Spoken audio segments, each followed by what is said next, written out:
promise not to basically put the entire sermon before that passage. Promise. But you do need context. So we are in the middle of a series on the book of the Acts of the Apostles, also just known as the book of Acts or Acts. And in that, we trace the beginnings of the church. It's what happened after the resurrection. It's really kind of fascinating. I mean, how did we get from there to here? Well, it began with Pentecost, which we're going to celebrate in 2 weeks. The lectionary flips those around. I still don't understand the wisdom of that, but there it is. But right after that, the church in Jerusalem, those Christian folk, those believers in Jerusalem, started to spread outward. And at one point in time, those in authority decided that they needed to have a little bit more control over that, and so they basically blessed different missionary journeys. Barnabas, Paul, John Mark were the first ones sent by the Christians in Jerusalem, sort of the council or the session, if you will, the mother church. And they sent them to go minister to the Gentiles. And because of that, because of their ministry, the church begins to also develop a center in Antioch, which is in present-day Turkey. They were sent to teach the good news of Jesus Christ, and it just blossomed, it grew. And in those places where there was a response, they set up churches. Those letters from Paul, which follow the book of Acts, it's all about those congregations, those churches, which were set up generally from that Antioch mission. So that was sort of first, and then it spread from there. So today's scripture begins in Troas, which is on the coast, where Paul has traveled from Antioch, and he's with Timothy. They had wanted to go to other places first, but the Spirit sort of diverted them, told them not to go to those places. And so they are in this place called Troas. And again, so I want you to sort of imagine this beautiful Greek village, overlooking the Mediterranean. It's warm, unlike here. There's sun, unlike here. Right? And Paul has had a good day. He's tired, and he goes to sleep. And this is what happens. During the night, Paul had a vision. There stood a man of Macedonia pleading with him and saying, "Come over to Macedonia and help us." When he had seen the vision, we immediately tried to cross over to Macedonia, being convinced that God had called us to proclaim the good news to them. We therefore set sail from Troas and took a straight course to Samothrace, the following day to Neapolis, and from there to Philippi, which is a leading city of this district of Macedonia and a Roman colony. We remained in this city for several days. On the Sabbath day, we went outside the gate by the river, where we supposed there was a place of prayer, and we sat down and spoke to the women who had gathered there. A certain woman named Lydia, a worshiper of God, was listening to us, and she was from the city of Thyatira and a dealer in purple cloth. The Lord opened her heart to listen eagerly to what was said by Paul. And when she and her household were baptized, she urged us, saying, "If you've judged me to be faithful to the Lord, come and stay at my home." And she prevailed upon us. Here ends the reading of God's holy word. Thanks be to God. So Paul set sail from Troas in Turkey to Macedonia, southern Macedonia, which is now northern Greece, as part of his second missionary journey. But there's another journey that's happening here. This journey in mission, certainly, but also this movement of the church from Judaism's religious center in Jerusalem to Greece, which is the intellectual center and the home of Socrates and Plato and Aristotle. And eventually, Paul ends up in Rome, which is the political center. Basically, what's happening is Paul and the church are going to all these places of power in the Middle East. The man gets around. Paul and Timothy end up in Philippi, and they end up down by the riverside. And there they meet a group of women in a place of prayer. A place of prayer is probably a code for synagogue. So they meet this group of women, and Paul, you have to imagine this. Paul, remember Paul? He was Saul for a while. Saul, who was the guy who persecuted all of the Christians. Saul, who was struck on the road to Damascus and became a believer. Paul, who was a Pharisee. Pharisees don't believe women have any rights whatsoever. Paul sits down with these women.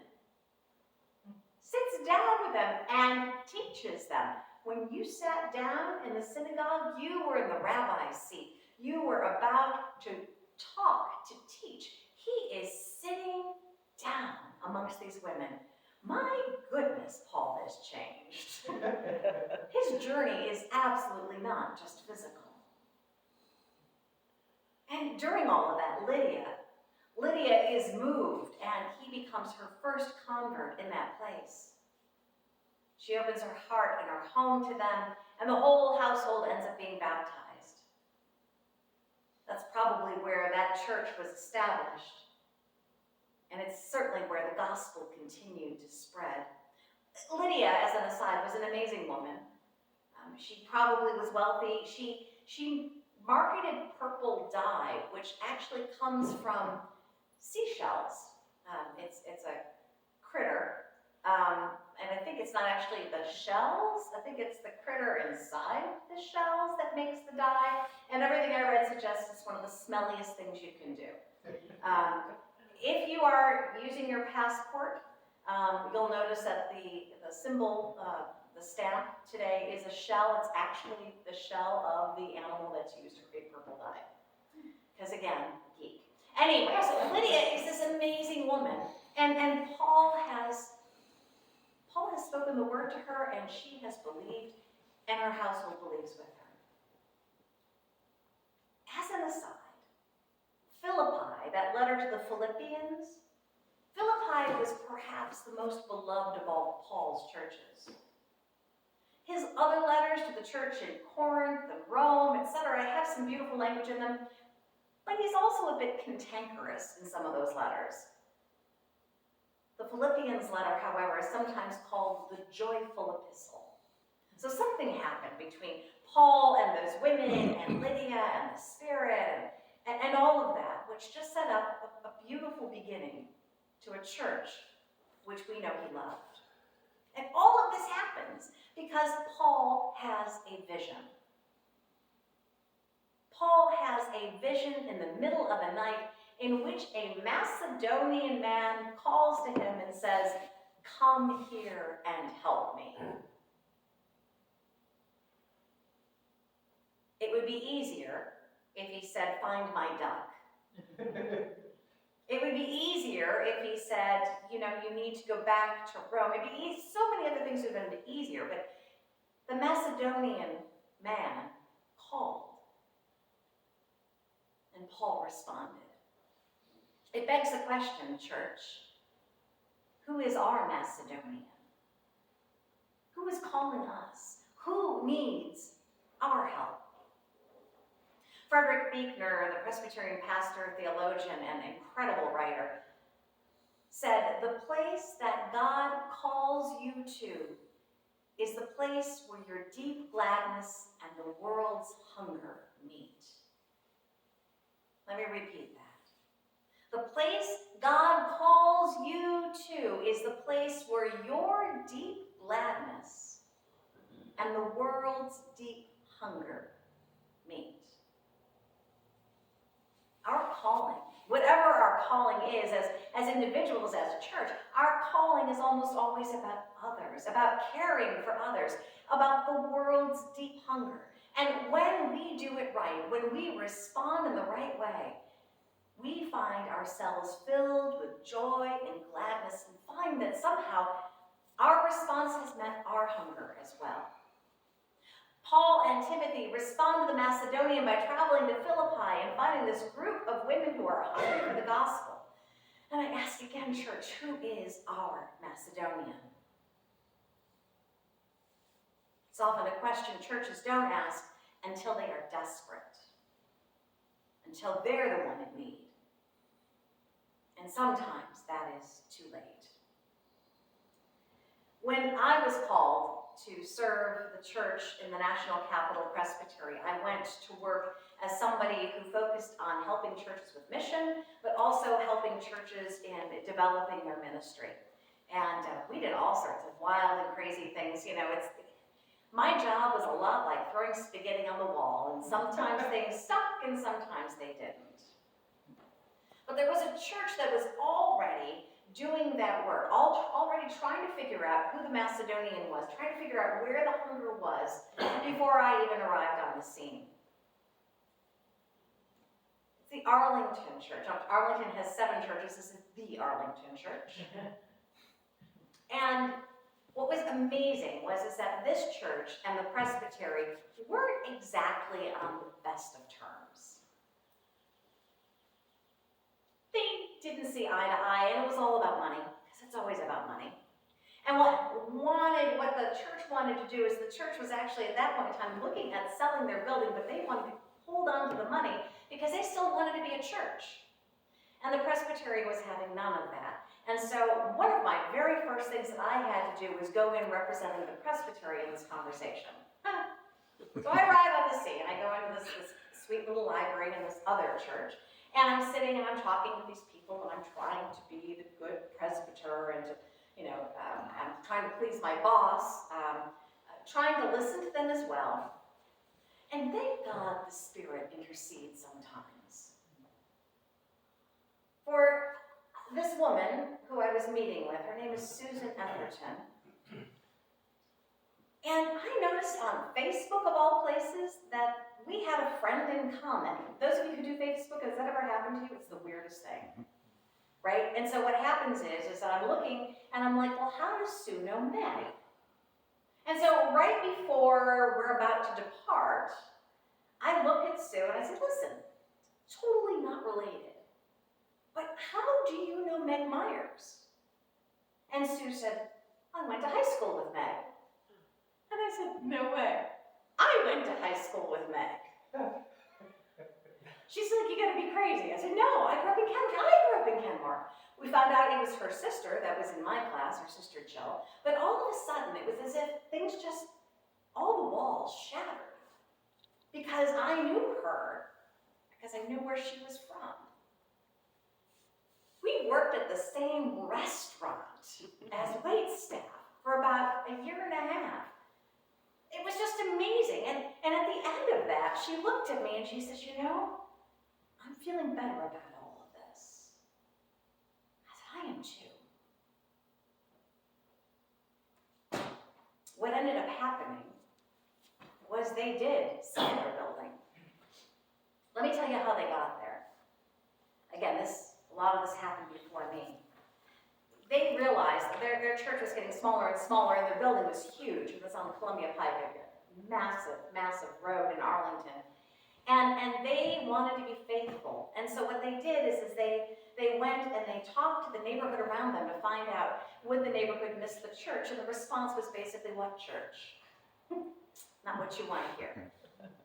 And so they began to ask other questions, and they started asking questions about the needs of others. And they started asking the question, what does your heart break around? What do you need in your life in this space? Where can we possibly help you? And what they finally heard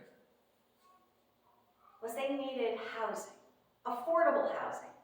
Not housing for folks who were completely bereft of funds, but housing for folks like fire folk and social workers and teachers, because you can't afford to live in Arlington. You can't afford to live where you work.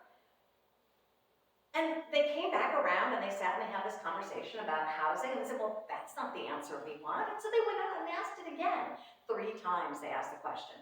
And the 3rd time they all came back and looked at each other and said, well, I guess that's what we're doing. And so they partnered with this incredible organization, this this partnership with the homeless and also with low-income housing and also affordable housing. And they came up with a plan. And that plan was to build housing for 173 people. And then to have the church on the lower level. It's a great idea. My boss hated it. And now my job, as sort of this person who I think the Spirit kind of put in to intercede, my job is to try and figure out how to get their idea and where they believe the Macedonian is calling them, and to sit with my boss, Wilson, whom I had a lot of respect for, and try to get them on the same page. I didn't do that work alone. And eventually we got there. And I will tell you, when they knocked that church down with the wrecker ball, I stood there with the church and we wept. And when we brought our shovels out and we worked and we did that first dig, the golden shovels, I smiled and laughed with them. And as I was leaving that presbytery, they were moving in new families. All of that happened because they listened to the Macedonian. They heard the need. I think every church has a Macedonian calling them. I think every one of us has somebody who needs help in our lives. And again, it's the place that God calls you to, is the place where your deep gladness and the world's hunger meet.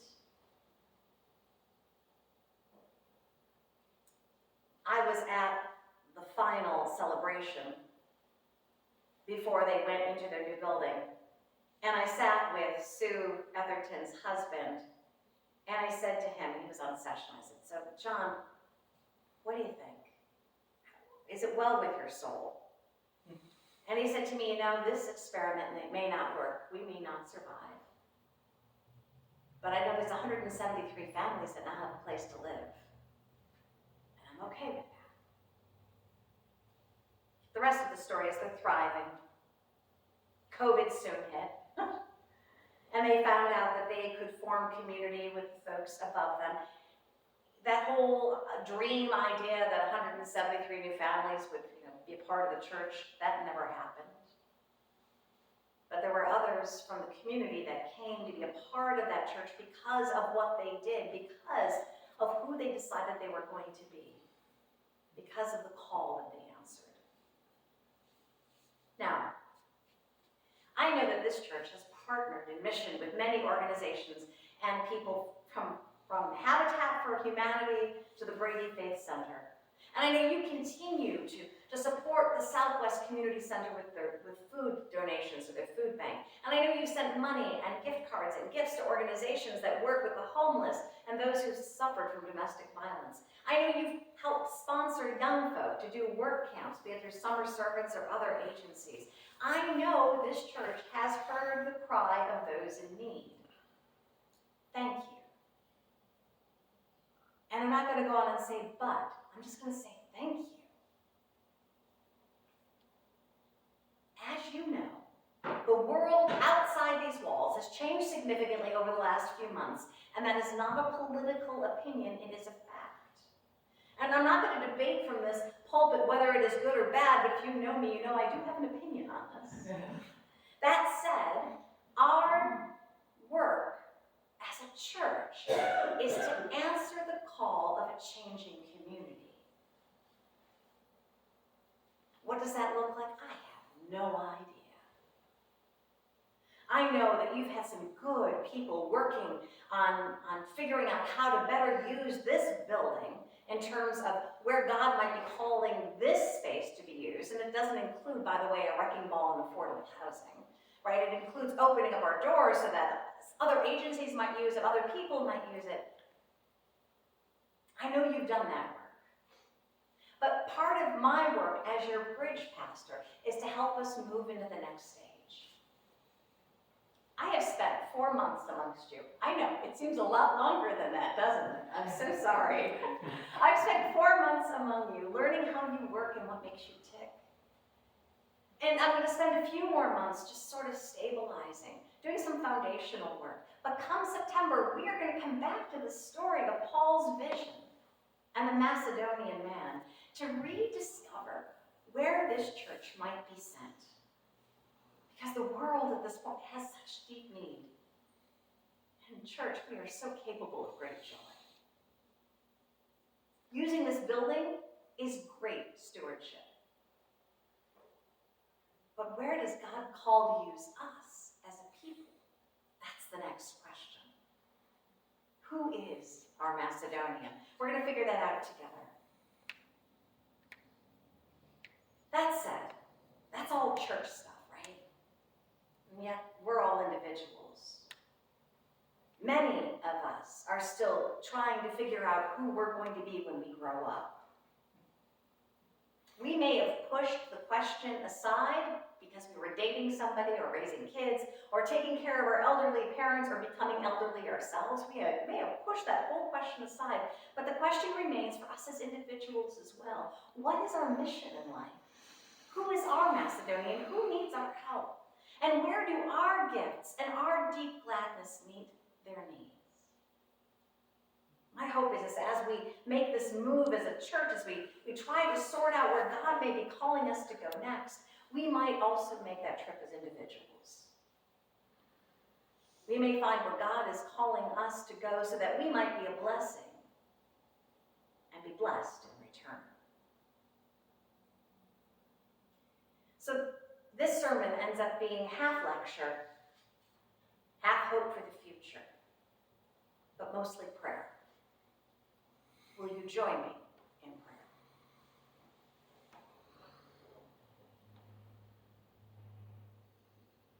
Lead us, God.